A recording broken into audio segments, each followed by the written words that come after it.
কেরা? আমি শ্বশুর।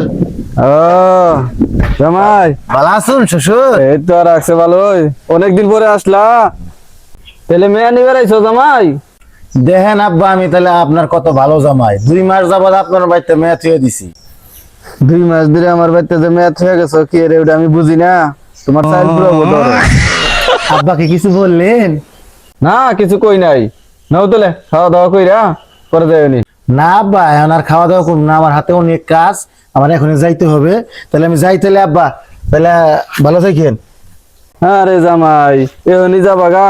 আমি আরো ভাবছিলাম অনেকদিন পরে আইছো, আমার পালের মোরগটা জব করমু, তা যাবা গা? আচ্ছা ঠিক আছে যাও। আব্বা হ্যাঁ তাহলে থাইকে এই জায়গায় কইলাম বিষয়টা ইমার্জেন্সি না, না গেলে চলবে। তুমি গেলা গা, আমি মোরগের কথা কইতে তুই হারাইতে পোল্টি মাইরা দিলা।